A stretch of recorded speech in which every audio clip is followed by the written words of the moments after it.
Ассалаумағалейкум қадірменді телегөрермендер. Бүгінгі Қазақ білсін бағдарламасында біз үйдің ішіне, яғни төбесіне гипсокартонда қалай қағамыз, соны көрсетеміз.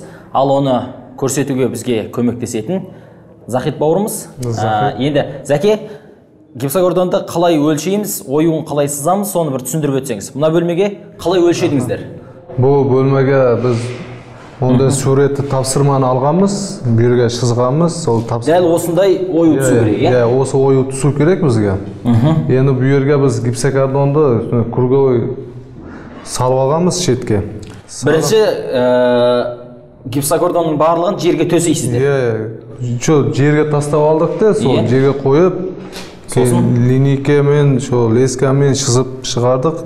Яғни мынау жерде осылай төседіңіздер. Дәл осылай төсеп болғаннан кейін оюды өстіп жерде сызып алдыңыздар. Жерде сызып алдық. Сосын кестіңіздер. Иә, бұны кесіп шығамыз кейін жерде. Ал енді кесілген дүниелеріңіз? Енді бұны кесілгендері заготовка мұны жерде. Осы кесіп бәрі осы жерде дайындап қойғанбыз жинап. Бекітілетін гипсокартон тегіс шығу үшін ең алдымен төбенің тегістігін гидродеңгеймен өлшеп, қарындашпен белгілейміз. Одан кейін кесіп алған бөліктерді төбеге қойып, оюды айналдыра сызамыз. Сол сызықты бойлай бетон төбені арасын 15 сантиметрден қалдырып тесеміз. Тесілген саңлауға арнайы бұранданы салып тығындаймыз. Егер сіздің үйіңіздің төбесі ағашпен жабылған болса, онда бұрмен тесудің қажеті жоқ. Бірден ағашқа ұстата берсе болады. Профиліміз осындай ұзындығы 3 метр болады, е? Иә, 3 метр болады. 3 метр, бұның ені 6 сантиметрге 3 сантиметр. 6-да 3 сантиметр болады. Енді бұны оюымыз әртүрлі қисық формада ғой. Оны кетіру үшін профиліміздің... Бұл профилді кесіп шығылады мұны артыдан. Арасын осылай кесіп шығады? Арасынан кесіп шыққаннан кейін бұл майса береді. Міне көрсеңіздер, бірінші профилді дәл осылай кесіп болады арасынан. Оның кесудің бір себебі әртүрлі формаға келе береді, ие-бейіп. Егер өте күрделі айланатын болса, жиі-жиі кесуге болады, ие? Иә, оны домалақ қылса да болады. Домалақ қылса да болады, әртүрлі форматы. Профилі өзі сондай зат, жұқа әрі мықты. Осындай үйдің төбесін ұстатуға арналған осындай тамаша дүние. Енді осыны қағу керек төбеге. Бірінші гипсокартонның өрнектелетін тұсындағы профилді қырынан бекітеміз. Өйткені профилдің жанына да, қырына да гипсокартон бекітілетіндей болу керек. Өлшеп, дайындап кескен материалымызды, енді бағыттаушымызды қазір арнайы белгіленген сызық бойынша қағып жатырмыз. Енді бұрышына келдік. Енді қалай қағылатын сіздерге көрсетейік. Зәке, енді қалай болады көрсетсеңіз өзіңіз айтып. Жерге әкеліп, мына жерде шызық бар, сол шызық бойынша біз жүре береміз. Иә, алдынан шызып алғанбыз. Нагелдеріні, шөптіктерді жасап алғанбыз. Иә. Давай. Қатыра бер. Енді бекіте береміз, е? Енді жасап береміз. Енді осы арнайы сызып алған сызықты бойлап... Иә, сызық бойында жүре береміз. Міне осылай сызықты жағалай профилдер бекітіліп шығады. Арасы 4 сантиметрден кесілген профилдер түрлі бағытқа бұрып өрнек салуға өте ыңғайлы болады.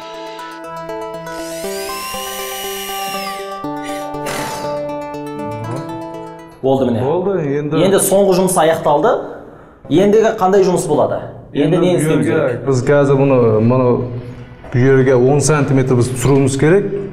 Сол енді гипсокартонды соны кесеміз де, енді 10 сантиметр мұны жерге қойып шығамыз. Иә.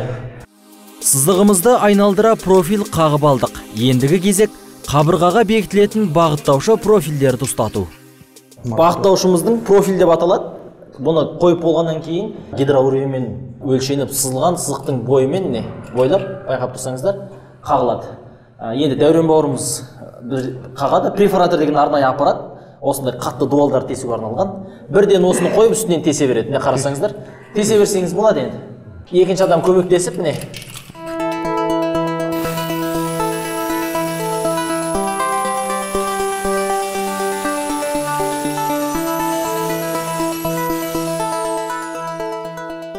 Арнайы басында қысатын накир бар бұрандалар, дәл осылай тесілген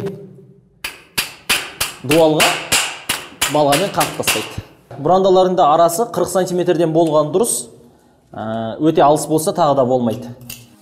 Осы тәсілмен 4 қабырғаны айналдыра бағыттаушы профильді біріміз алып беріп, екіншіміз ұстап тұрып, үшіншіміз бұрғымен тесіп, балғамен қағып отырып, сөт пісірілім уақыт ішінде еңсеріп тастадық. Енді екі профильдің арасын 40 сантиметрден қалдырып, қосалқы профильдерді ұстатамыз. Ал одан кейін 10 сантиметрден кесілген гипсокартонды профильді жағалай орнатамыз. Кесіп алыш керек. Гипсокартонды ерекшелігі сол қолмен тез кесіледі.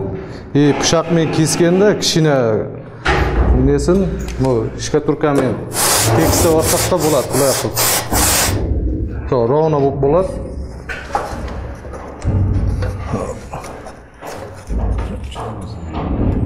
Мына тарапқа уровеньді қойып берді.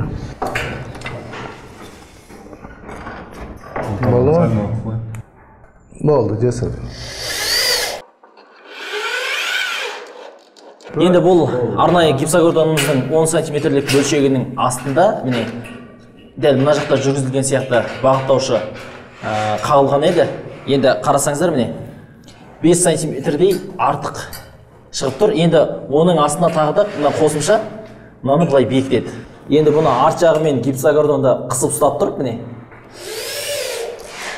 Бұны енді гипсокартонды алдыңғы қаққанымыз ұстаған болса, енді мына бағыттаушында гипсокартонымыз ұстайды. Солай емес пе? Иә, осындай. Енді бұны қағып жатқан себебі қазір сіздерге көрсетеміз. Мысалға алатын болсақ, дәл осылай жабылады. Енді бұның қаққан бір себебі мына гипсокартонды ұстайтын бір нәрсе болу керек қой. Сондықтан да мына бағыттаушыны дәл осы гипсокартонға ұстатады. Төбенің тегіс болуы үшін қағылып жатқан мына профильдердің маңызы жоғары. Сондықтан да барлығын қалт бермей өлшеп отырған дұрыс. Алып көтеререк па? Енді міне бұрышымыздан бастап арнайы кесіп алған өрнегіміздің бір бөлігін орнатамыз, е?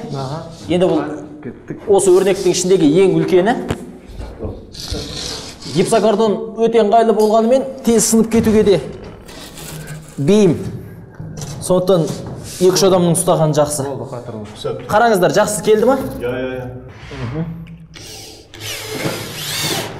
Арнайы сызып қойған жақсы, себебі дәл осы жерде былай қарай қағылған біздің бағыттаушы профильдеріміз бар. Егер дәл осындай қабырғаға сызбаған болсаңыз, бұнан үстінен қойғаннан кейін қай жерде профильдің бар екенін анықтай алмайсыз. Сондықтан да міне бауырларымыз сызып қойған. Міне дәл осылай бірнеше жерінен ұстатып тұрады уақытша. Бірнеше жерінен ұстатып құлап кетпейтіндей болғаннан кейін асықпай жиі 15 сантиметрден арасын қалдырып бекітіп шығады. Гипсокартонды да үш жақтап жүріп бекітіп тастадық. Захит пен Даурен бауырымыз өз істерінің нағыз шеберлер екен. Бұл жұмыстағы ең бір қиын сәттері ол қаңқасын құру. Ал одан кейінгі мына гипсокартонды бекіту бұл тез бітеді. Көлемді болғандықтан тез бекітіледі, барлығы өлшенген. Ал енді бүгінгі бағдарламамыздағы осы гипсокартонды қалай орнату керек деген тақырыпқа сіздерге жауап бердік деп ойлаймыз. Дәл осылай жұмыс атқарылады. Егер бағдарламамыз толық көріп шыққан болсаңыздар, гипсокартонның қалай қағылатынын біліп алдыңыздар деген ойдамыз. Бағдарламамыздың барысында қаққан оюлы гипсокартонымыз міне дәл осылай болып шықты. Енді мұның ортаңғы бөлігіне кермелі шаңырақ тартылады. Бүгінге осы, келесі бағдарламамызда бөлме ажарын кіргізетін галтелді жабыстырудың тәсілдерін көрсетеміз. Бізбен бірге болыңыздар.